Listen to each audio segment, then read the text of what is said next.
In May 1945, when Nazi Germany finally surrendered, the world believed the war was over. In the cities, bells rang, soldiers celebrated, families awaited the return of their sons. But far from the applause and smoldering ruins of Europe, in the heavy silence of the ocean, the war still breathed. More than 100 German submarines remained submerged or adrift, crewed by men who didn't know if the conflict had truly ended, nor if they would survive to see peace. The question that lingered was not just, is the war over, but what will become of us now? A few hours after the unconditional German surrender, a short and definitive order was transmitted by radio. It came from Karl Dönitz, Hitler's successor and former commander of the submarine fleet. All U-boats were to cease operations, surface immediately, and surrender to the nearest Allied forces. For many crew members, that message sounded more terrifying than any depth charge attack. By surfacing, they would cease to be invisible hunters and become defenseless targets. Disobeying meant certain death, obeying a completely unknown future. One by one, the submarines began to break the surface of the sea. In areas of the North Atlantic, the Bay of Biscay, and along the Norwegian coast, command towers slowly emerged like metallic ghosts. White flags were raised by weary hands. The engines, designed for war, now functioned only to guide those vessels to surrender. From above, Allied planes circled silently, observing what remained of a fleet that, for years, had spread fear along the world's maritime routes. Inside the U-boats, the atmosphere was one of tension and exhaustion. Many crew members had spent weeks, sometimes months, confined in cramped spaces, breathing recycled air, coping with hunger, fear, and constant losses. Some wept silently. Others remained motionless, trying to understand if they had survived or merely postponed the end. There were also those who wondered, how long will we be prisoners? Will we be judged? Will we be forgotten at the bottom of the sea like so many comrades before us? The surrendered submarines were directed to sail to specific ports in the United Kingdom and Northern Ireland. Places like Loch Ryan, Lisa Halley, and Portland began receiving a steady stream of defeated enemy vessels. Each arrival was meticulously controlled. Warships escorted the U-boats to the anchorage, where teams from the British Royal Navy and the United States Navy boarded. Maps, codes, logbooks, torpedoes, and weapons were immediately seized. Nothing could be left behind. For the Allies, it wasn't just a matter of accepting surrender. It was a race against time to ensure that technological secrets were not destroyed or hidden. Many of those submarines were in precarious condition. Rusty hulls, failing engines, systems damaged by bombing or deliberate sabotage by the crews themselves, fearing that the technology would fall into enemy hands. Some U-boats didn't even manage to complete the journey to their designated ports and sank along the way, victims of bad weather or irreversible structural failures. As the days passed, British ports began to transform into veritable floating cemeteries. Dozens of submarines lined up side by side, motionless, silent, deprived of their original function. Allied engineers walked on their decks, noting details, assessing damage, trying to understand how those machines had been capable of causing such devastation during the war. For many officers, that sight raised an uncomfortable question: what to do with all of this now? Meanwhile, the German crew members were taken to prisoner of war camps. Some were interrogated for weeks, especially engineers and officers with knowledge of new propulsion systems, advanced torpedoes, and underwater navigation techniques. Others simply waited, without clear information about their fate. The war had officially ended, but for them, the uncertainty remained. The conflict had changed form. Now it was psychological, silent, marked by waiting. In the military offices of London and Washington, the discussion was becoming increasingly urgent. That fleet was not merely spoils of war. It was the most advanced collection of submarines ever built up to that point. Keeping them all operational was unfeasible. Dismantling them would take years. Distributing them among the victorious powers could alter the global naval balance. And there was also the fear that some of this technology would fuel future rivalries in a world that was rapidly moving towards new political tensions. The paradox was evident. The same submarines that had been designed to destroy Allied maritime trade were now becoming a logistical, strategic, and moral problem. Should they be preserved as objects of study, eliminated forever, or reused in a new international scenario that was beginning to take shape. Each option carried profound consequences. In the ports, rust advanced day by day. Maintenance was minimal, almost symbolic. Many submarines remained merely afloat, sustained by provisional efforts, awaiting a decision that never came. Royal Navy officers began to record increasingly direct reports. The cost of maintaining those vessels was too high, and the risk of accidents grew with each storm. Thus, while the public celebrated the end of the war, far from the spotlight, a silent and definitive decision was being formed.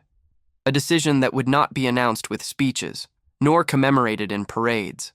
A decision that would take those machines one by one back to the ocean, not as weapons, but as wreckage. The end of the German submarine fleet would not be marked by explosions in combat, but by a cold, methodical, and deliberate process.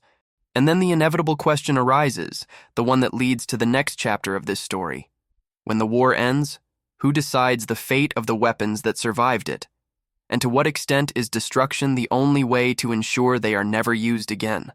The war may have ended in 1945, but the submerged story is far from over. If this account made you see the end of the war in a different way, through the eyes of those still at the bottom of the sea, unsure if there would be a tomorrow, then you are already part of this conversation. Here on this channel, we don't just tell the story from the victor's perspective, but also through the silences, the hidden decisions, and the consequences that followed. If you want to continue this journey, like the video.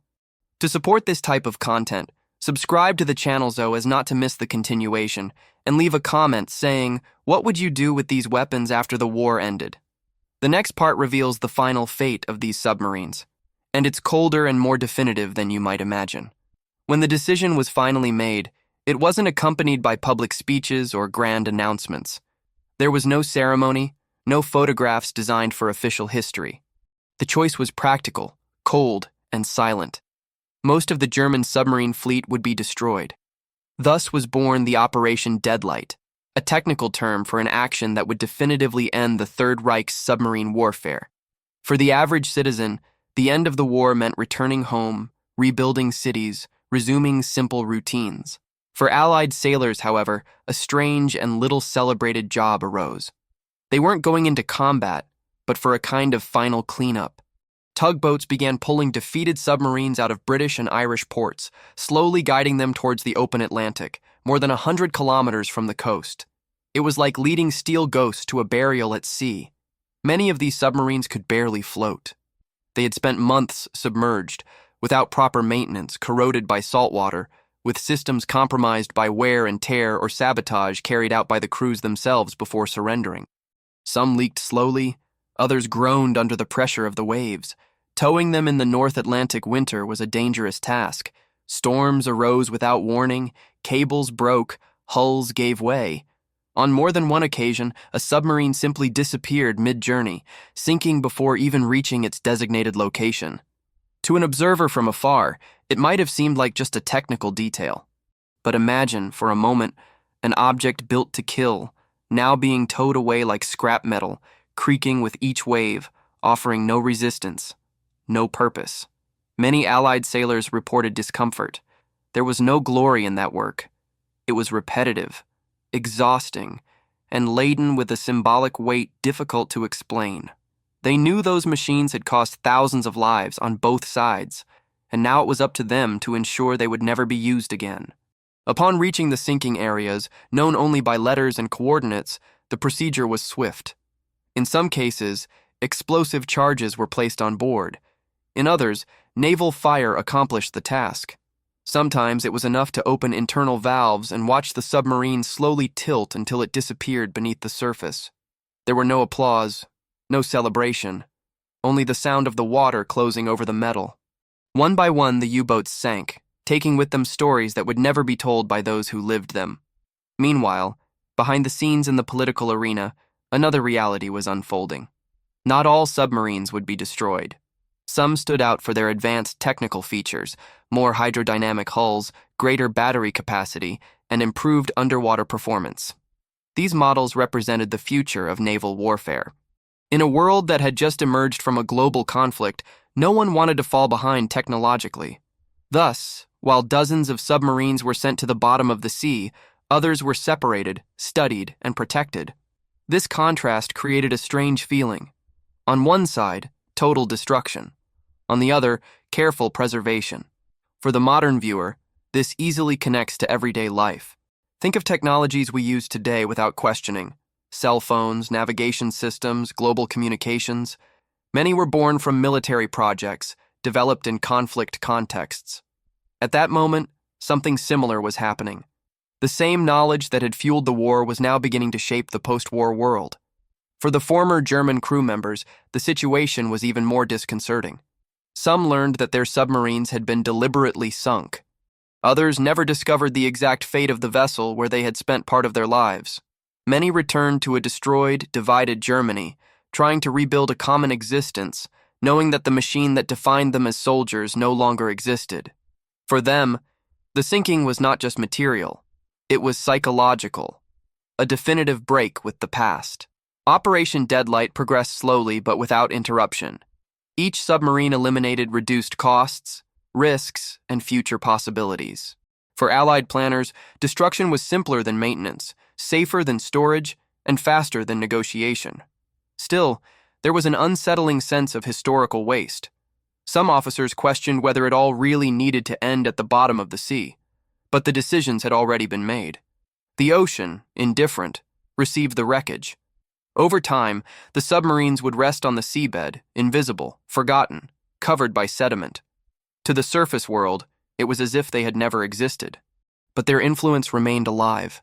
The designs studied in Allied shipyards began to appear in new submarines, now with other flags, other objectives, other potential enemies. And this is where the unsettling surprise arises. The destruction of the German fleet did not mean the end of its influence. On the contrary, while the steel sank into the Atlantic, its ideas rose to the surface and spread. What had been conceived for a lost war began to fuel a new kind of global rivalry, silent and profound. Thus, as the last U-boats were towed away from the coast, a question gained traction, even if few voiced it. Was destroying the weapons enough to bury the war, or merely the first step towards its resurgence in a quieter, more technological, and perhaps even more dangerous form? When the last submarine sank and the Atlantic seemed calm again, the world moved on. Ports were emptied, reports filed away, crews dispersed. For most people, that story ended there. But the truth is that the physical end of the German submarine fleet did not end what it represented. What remained was not just steel at the bottom of the sea, but human decisions, strategic choices, and silent lessons that remain valid far beyond the context of war. A few U-boats were not destroyed. They were preserved, studied, and carefully dismantled. Engineers analyzed every detail, every technical solution created under extreme pressure. What once served to attack convoys now became the basis for new naval projects. Modern submarines, still used today by various navies, carry direct traces of these ideas. This reveals something profound. Destroying an object does not erase the knowledge that created it. The war ended, but the thinking that sustained it continued to circulate, changing form, adapting to new scenarios. Decades later, when maritime archaeologists located the wreckage of Operation Deadlight, they found submarines preserved almost intact. Many were standing on the seabed, as if still awaiting orders. Cannons pointed into the void, hatches remained closed, and the interior remained frozen in time. These images evoke a feeling difficult to explain. It's not pride, nor fear. It's awareness. Awareness that those machines were operated by ordinary people, mostly young, who lived, suffered, and died within structures created by political decisions they never controlled. Today, some of these submarines can be visited. Museums in Germany, France, the United Kingdom, the United States, and Norway preserve hulls, narrow corridors, and makeshift bunks. Upon entering them, the visitor quickly realizes that it's not just about technology. It's about human limitations. Minimal space, scarce air, constant silence. It's not hard to imagine the psychological impact of spending weeks there, not knowing if the next sound would be the rushing water or an impending explosion. These experiences help us understand that war is not abstract. It materializes in the body, mind, and choices of each individual involved. And it is precisely here that history ceases to be merely the past and begins to engage with the present. The greatest lesson left by the fate of the U-boats is not at the bottom of the ocean, but on the surface of our daily lives.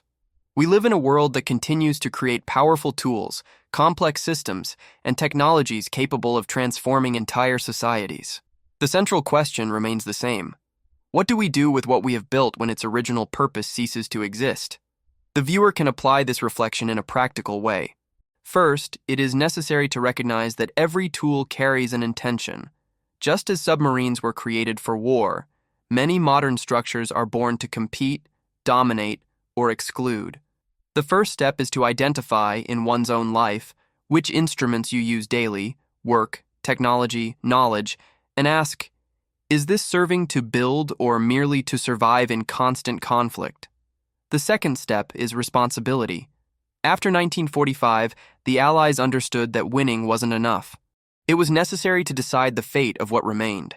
Similarly, each person needs to take responsibility for the impact of their own actions, even when they don't control the entire system. Small decisions, repeated daily, shape larger results. Remaining silent in the face of something wrong, for example, may seem neutral, but it almost always strengthens the problem. The third step is conscious transformation. Some U-boats were destroyed because they posed a risk. Others were repurposed because they contained valuable knowledge. In personal life, this means learning to distinguish what needs to be abandoned from what can be given new meaning. There are habits, beliefs, and behaviors that need to be left behind. Others can be studied, adjusted, and used for something better. This choice requires courage and continuous reflection. The fourth step is active memory. The wreckage at the bottom of the sea doesn't exist to glorify war, but to remind us of its consequences. Similarly, difficult experiences shouldn't be erased, but understood. Recording, reflecting on, and learning from past mistakes is a way to avoid repeating them. Ignoring history, personal or collective, only increases the chance of reliving it. Finally, there is the most important step: conscious action in the present. The history of German submarines shows that decisions made in silence can have lasting effects. Each observer can act today in a simple and concrete way. Question information before accepting it. Listen to experiences different from your own. Recognize humanity even in difficult contexts. These attitudes seem small, but they build an environment less prone to conflict and more open to collective responsibility. Ultimately, the true legacy of U-boats is not the fear they caused, nor the technology they left behind. It is the silent warning that all human creation needs to be accompanied by awareness, limits, and purpose. When this does not happen, the fate is almost always the same: abandonment, destruction, or oblivion. If this story made you reflect, this channel exists precisely for that reason: to transform the past into learning and knowledge into action. Subscribe to the channel to continue following these stories with depth and responsibility. Like the video to support this type of content, and leave a comment sharing your reflections or personal experiences, anonymously if you prefer. Your participation helps keep the memory alive and continues the conversation that history still needs to have.